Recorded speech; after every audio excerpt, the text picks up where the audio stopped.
Bom dia, ouvintes da Rádio Assunção Cearense. Bom dia, internautas do blog do Edson Silva. Estamos começando agora o nosso programa, o blog do Edson Silva, na Rádio Assunção Cearense. Senhoras e senhores telespectadores da TV Otimista, senhoras e senhores internautas do blog do Edson Silva, começamos o nosso programa dizendo que o governador Eumano de Freitas deve nomear esta semana o novo Procurador-Geral de Justiça. Nos últimos dias, teve aí um disse-me-disse, porque nós até comentamos aqui, recentemente, os três nomes que integram a lista tríplice, que foram os três promotores mais votados pelos integrantes do Ministério Público Estadual para integrarem a lista tríplice, de onde o governador poderá, ele não é obrigado, ele poderá escolher o novo Procurador-Geral de Justiça, que tomará posse logo no início de janeiro do próximo ano, substituindo o atual. A lista tríplice, pela ordem de votação, é composta por Enéas Romero de Vasconcelos, Halley de Carvalho Filho e Francisco Lucídio de Queiroz Júnior. Os três haviam assinado um compromisso de que só o primeiro da lista seria indicado pelo governador. Quer dizer, uma imposição para o governador que ele não aceitaria, como de fato não aceitou. O que eles queriam dizer era o seguinte: bom, como a categoria escolheu os três nomes e o mais votado foi fulano de tal, então deve ser o mais votado, o Enéas Romero de Vasconcelos, o novo procurador. Se o governador escolhesse um dos dois outros, eles não aceitariam. Isso foi um acordo feito e assinado. Acontece que esse acordo foi rompido, como nós dissemos aqui, recentemente. Um ex-procurador-geral da Justiça nos confidenciou que estavam havendo uma briga feia entre eles. O compromisso havia sido desfeito. Mas o governador fez uma provocação na semana passada. Qual é a história aí? Se eu nomear um outro nome e ele não aceita, aí eles disseram que não, absolutamente, todos aceitarão. Lógico, seria uma desfeita ao governador, o governador nomear um cara desse, doido, todos eles são doidos para ser procurador-geral, e o cara dizer que não queria. Não ia acontecer nunca, mas havia esse compromisso. Bom, o governador pode indicar um dos três. Por que eu digo pode? Porque ele pode escolher qualquer um nome do Ministério Público para ser o Procurador-Geral de Justiça. Não necessariamente os três que foram os mais votados, que integram a lista tríplice. O presidente Lula abandonou essa história de lista tríplice e escolheu um Procurador-Geral que, por sinal, Paulo Gustavo está assumindo agora de manhã o cargo de Procurador-Geral da República. Não posso deixar de expressar a minha mais funda gratidão a meus venerandos pais, minha mulher Flávia, meus filhos Pedro, Maria Tereza, João e José, aqui presentes com os meus demais familiares. A eles devo o que melhor posso oferecer de mim mesmo no cargo que assumo. É também a eles, nas gerações que representam, a que me remonto, quando penso nas imensas responsabilidades que a chefia do Ministério Público da União implica. Temos um passado a resgatar, um presente a nos dedicar e um futuro a preparar. O Ministério Público vive um momento crucial na cronologia da nossa República Democrática. O instante é de reviver na instituição os altos valores constitucionais que inspiraram a sua concepção única na história e no direito comparado. o Constituinte de 1988 nos situou como corresponsáveis pela preservação e fomento dos direitos fundamentais individuais e coletivos, dos direitos sociais, das liberdades públicas, da peleja em prol da igualdade e do progresso econômico ecologicamente sustentado. Somos corresponsáveis pela preservação da democracia, estabelecida como eixo axiomático de toda a ordem jurídica, social e política. Somos corresponsáveis pelo estímulo e resguardo dos valores republicanos. Cabe-nos, sem dúvida, o sentimento de enlevo diante da importância com que nos tratou a República de 1988, entregando-nos tantas competências inéditas e requalificadas. Cumpre que nos portemos sob a inspiração dessas fontes básicas da nossa existência institucional e a ela constantemente nos reportemos. Se o fizermos, teremos a boa atuação no presente e demonstraremos para o futuro que também conosco o Constituinte foi bem avisado. Sabemos que não nos foi dado formular políticas públicas, nem deliberar sobre a conformação social e política das relações entre os cidadãos. Essas decisões essenciais estão reservadas ao povo, que se expressa pelos representantes eleitos para isso. Cabe, porém, a nós, do Ministério Público, função muito a ser apreciada. Está no nosso domínio concitar que as políticas públicas determinadas pelo Constituinte sejam efetivamente concebidas e que as que forem prescritas sejam consumadas sempre que estiverem adstritas aos limites constitucionais da liberdade de conformação dos representantes do povo. Ele não integrou lista tríplice. O presidente Lula escolheu o nome dele porque quis escolher o nome dele. Nem o governador, nem o presidente estão obrigados a atender lista tríplice. Nem a lista tríplice para a Procuradoria, nem a lista que para reitores de universidades. Ele escolhe quem ele bem entender, desde que preencha os requisitos estabelecidos pela legislação. Mas, como nós dissemos naquela oportunidade, repetimos agora, o importante é que a sociedade fique atenta para o novo, para quem quer que seja o novo Procurador-Geral de Justiça, ter realmente um compromisso com as responsabilidades do Ministério Público.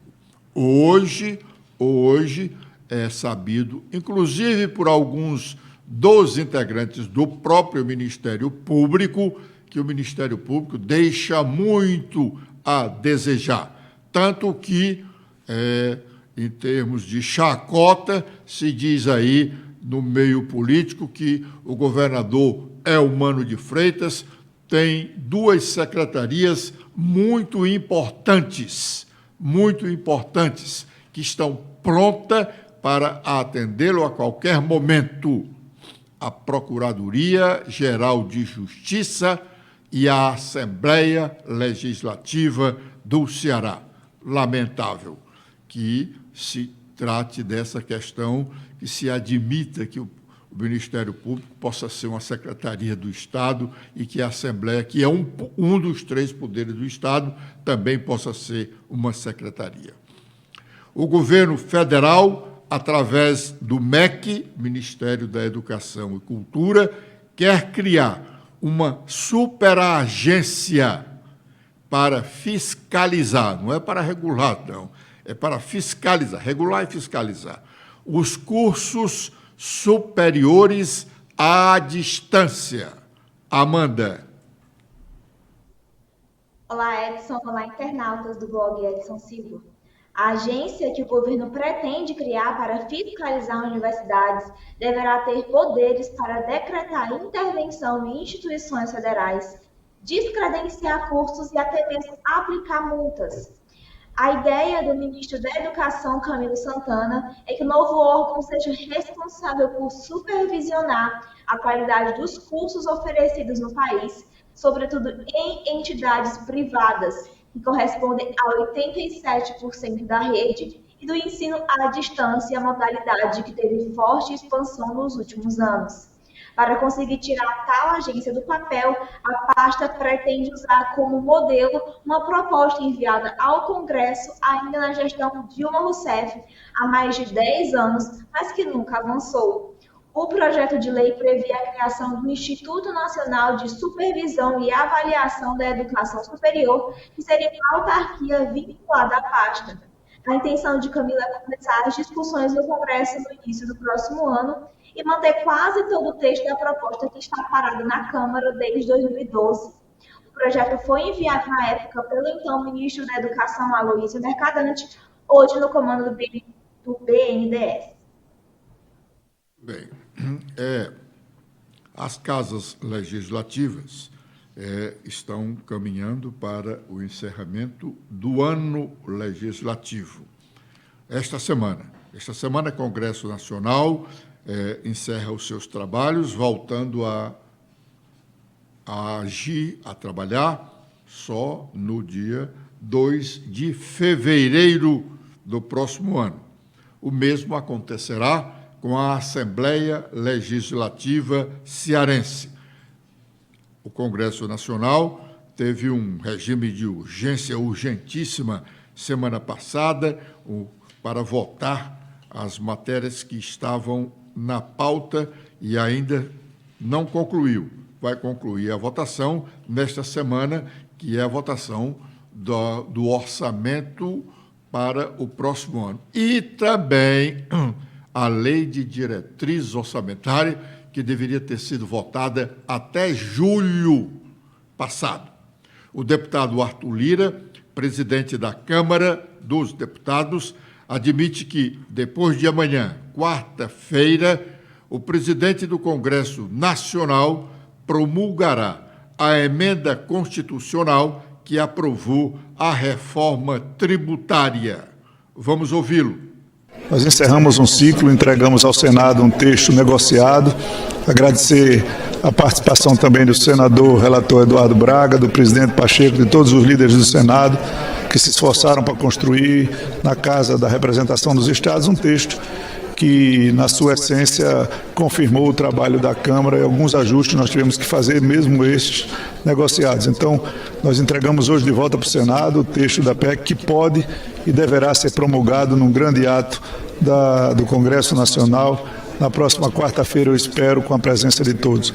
E esperamos que as legislações complementares venham rapidamente para, dentro de um prazo já previsto, calçar ainda no primeiro semestre de 2024 definitivamente um plano tributário, uma lei tributária justa para todos os brasileiros. Quem ganha mais paga mais, quem ganha menos paga menos, fazendo justiça social e fazendo com que este Brasil cresça com a oportunidade de investimentos, com a clareza que a legislação pode atribuir daqui para frente.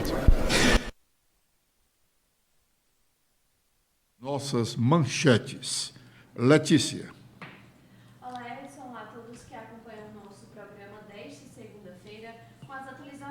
Feitas no nosso blog, temos que o líder do PT defende que o governador Eumano de Freitas arbitre processo de escolha do candidato aqui em Fortaleza. Sobre uma eventual disputa interna, o deputado estadual de Assis Diniz destaca que a pluralidade de debates é a essência do Partido dos Trabalhadores. Segundo ele, apesar dos nomes apresentados como pré-candidatos, não haverá escolha sem que haja antes uma análise completa, considerando a força das candidaturas adversárias, tendo nomes de direita e também da atual gestão. Temos também que vídeo do ex-presidente Jair Bolsonaro incitando atos golpistas é resgatado pela PGR. A gravação foi enviada na última sexta-feira, dia 15, ao ministro Alexandre de Moraes, do STF, e será anexada à investigação que apura se o ex-presidente teria feito incitação pública às invasões ao compartilhar o vídeo nas redes sociais depois, no dia 10 de janeiro, que tinha como tema o questionamento da regularidade das eleições de 2022. Também temos que o Supremo reafirma a validade de resolução sobre a atuação do TSE contra as fake news. No ano passado, essas regras foram validadas para a Corte Eleitoral durante as eleições, quando os ministros rejeitaram a ação do ex-procurador-geral da República, Augusto Aras, para suspender essa norma. Segundo Aras, ele argumentou que as regras poderiam promover censura prévia de conteúdo publicado na internet.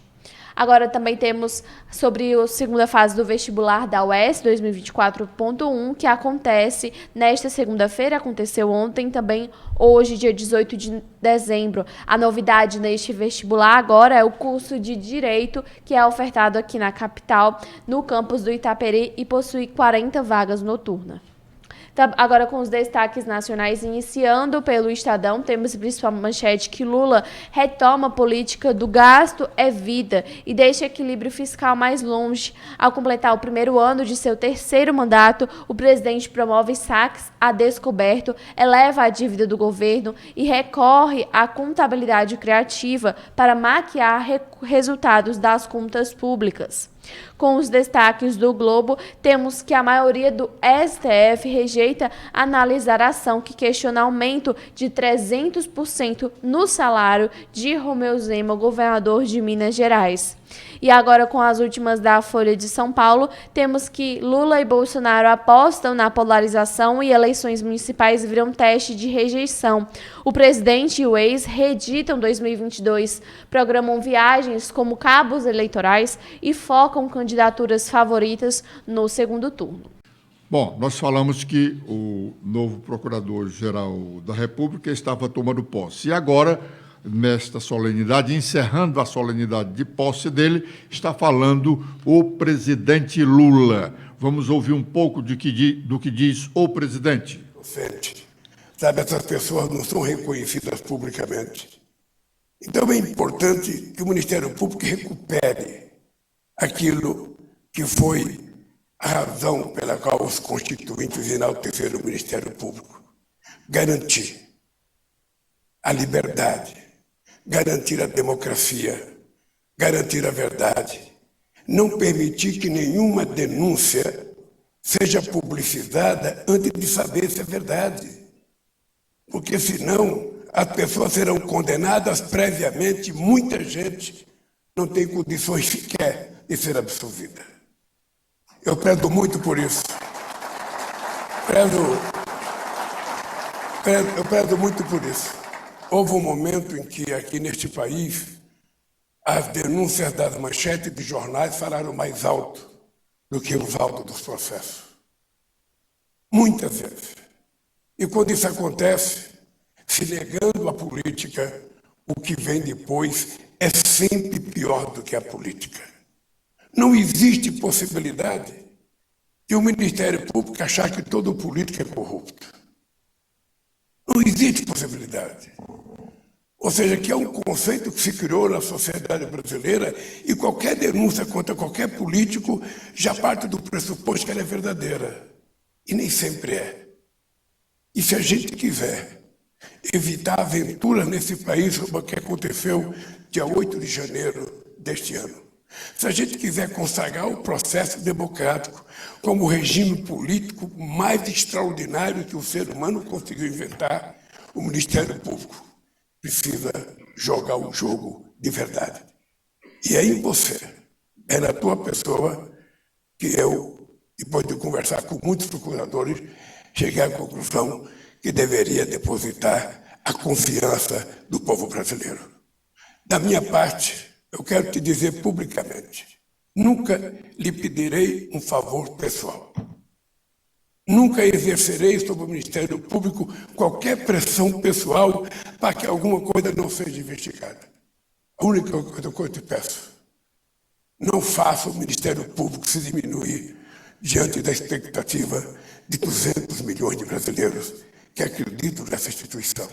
Seja o mais sincero possível, o mais honesto possível, o mais duro possível, mas ao mesmo tempo o mais justo possível com a sociedade brasileira. Parabéns, doutor Paulo, que Deus te ajude e que você seja um extraordinário procurador. presidente Lula, encerrando a solenidade de posse do novo Procurador-Geral da República. Ontem, aqui em Fortaleza, o PT fez uma grande festa. A intenção era que ela fosse maior ainda em termos de números de filiações, mas ficou reduzida a filiação ou o ensaio de filiação. Ensaio, estou dizendo ensaio, porque a filiação propriamente dita do deputado Evandro Leitão a qualquer partido, ele sai do PDT para ele se filiar a qualquer outro partido. Com segurança, ele há de esperar a decisão da Justiça Eleitoral. No momento, ele tem o aprovo do Tribunal Regional Eleitoral. O Tribunal Regional Eleitoral homologou uma carta de anuência que foi dada a Evandro Leitão pelo Diretório Estadual do partido, na época presidido pelo senador Cid Gomes, mas que foi contestada pela direção nacional. O Tribunal Regional Eleitoral homologou esta carta. Esta carta passou a valer. Evandro poderia deixar o partido sem ser molestado por conta da lei da fidelidade eleitoral. Quando o partido recorreu da decisão do TRE, o TRE ainda falta decidir sobre esse recurso. É um recurso simples, não vai alterar a decisão. É um recurso, são os embargos de declaração. É uma filigrana que há no sistema do processo para que o magistrado ou a corte confirme aquela decisão. O tribunal há de confirmar. Esperava-se que ele fizesse isso, tivesse feito isso na semana passada, na segunda-feira passada. Não houve a sessão. Esperou-se para hoje, segunda-feira. O tribunal já fez a sessão pela manhã e o assunto não foi tratado. Pode ser que venha a ser tratado agora à tarde. Seja de que maneira for, esse recurso vai ao Tribunal Superior Eleitoral. E só em fevereiro, quando fevereiro chegar, a Justiça Eleitoral dará a palavra final quanto à carta de anuência para a filiação a um outro partido do deputado Evandro Leitão. Então, o festival que foi feito ontem, Evandro assinou uma ficha, mas essa ficha não vai ser encaminhada ao cartório eleitoral. A filiação partidária só se efetiva de fato quando a ficha de filiação é registrada no cartório eleitoral. O partido não é obrigado de encaminhar essa ficha imediatamente, após a sua assinatura, ou no dia seguinte, ou ele tem que encaminhar quando lhe aprouver. No caso, terá que ser até abril do próximo ano, porque só serão candidatos das eleições municipais do próximo ano quem filiado estiver a um partido até o início de abril, ou 6 meses antes da eleição. Pois bem, o partido PT esperava filiar alguns prefeitos, vereadores, mas essa filiação foi cancelada. Nós anunciamos aqui na sexta-feira, lemos, inclusive, uma nota de repúdio do Diretório Municipal do Partido dos Trabalhadores contra a filiação da prefeita de Icó, a senhora Laís Nunes, que é filiada ao PDT, e ia filiar-se ao PT. A nota de repúdio, sem dúvida, deve ter motivado outras manifestações, como nós admitimos no comentário da sexta-feira, e o PT suspendeu essas filiações em massa de prefeitos e vereadores. A Anatel encaminhou uma correspondência aos Ministérios das Comunicações, ao Gabinete de Segurança Institucional da Presidência da República, dizendo que é contra a construção da usina de dessalinização prevista para ser construída na Praia do Futuro, uma parceria público-privada do governo do Estado. A Anatel encaminhou essa correspondência na última sexta-feira e, sem dúvida, o Ministério das Comunicações, o Gabinete de Segurança Institucional vão examinar a coisa mais detalhadamente. A alegação é a ameaça à construção da dessalinização da usina, ameaça à internet no Brasil, na América Latina, parte da América do Norte e da Europa. Na festa do PT ontem, para a assinatura da ficha pelo deputado Evandro Leitão, a tranquilidade da deputada federal Luiziane Lins chamava a atenção. Ela estava lá. E a grande movimentação de boa parte de petistas e de políticos de outros partidos é que a filiação de Evandro tem a finalidade de ser escolhido como candidato do PT à Prefeitura de Fortaleza. A tranquilidade de Luiziane dá a entender que ela que será realmente a candidata à Prefeitura. Se ela não tivesse essa promessa, essa segurança do governador Elmano, ela tem a segurança do diretório municipal, onde ela tem o controle de praticamente 2/3. Só a força dela no diretório já garantiria a sua indicação para a disputa do cargo de prefeito de Fortaleza, mas ela conseguiu a garantia do governador Elmano, dizem seus aliados. E parece realmente que sim, porque ela está muito tranquila com tudo isso. Senão, estaria bradando e bradando alto. Luiziane não abre mão de ser a candidata. Bom, hoje à tarde, a Comissão de Orçamento da Assembleia Legislativa vai examinar a proposta orçamentária do governo do Estado para o próximo ano, 37 bilhões de reais. O governador ainda ia mandar uma emenda, deve ter mandado já, uma emenda que ninguém sabe quem é. Os deputados, até o início desta manhã, não sabiam que emenda era essa, mas deve ser importante, porque senão esse projeto foi feito em meados do primeiro semestre, encaminhado à Assembleia no segundo semestre, para o governador fazer uma alteração na véspera de sua votação, deve ser uma alteração muito importante. Amanhã, a mesma Comissão de Orçamento vai examinar o parecer do Tribunal de Contas do Estado, recomendando a aprovação das contas do Estado do Ceará, relativas ao ano de 2022, de responsabilidade, 3 meses do ex-governador Camilo Santana e 9 meses outros da ex-governadora Isolda Sela. O tribunal recomendou a aprovação das contas com reservas. Tem algumas coisas lá, não tanto cabeluda, mas que os deputados deveriam discutir e repreender o Estado pelos erros.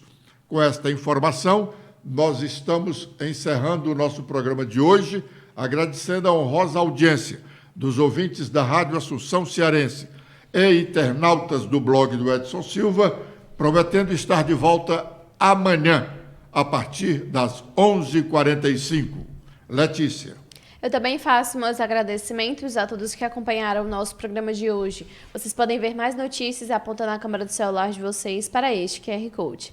Espero revê-los no nosso programa de amanhã. Até lá!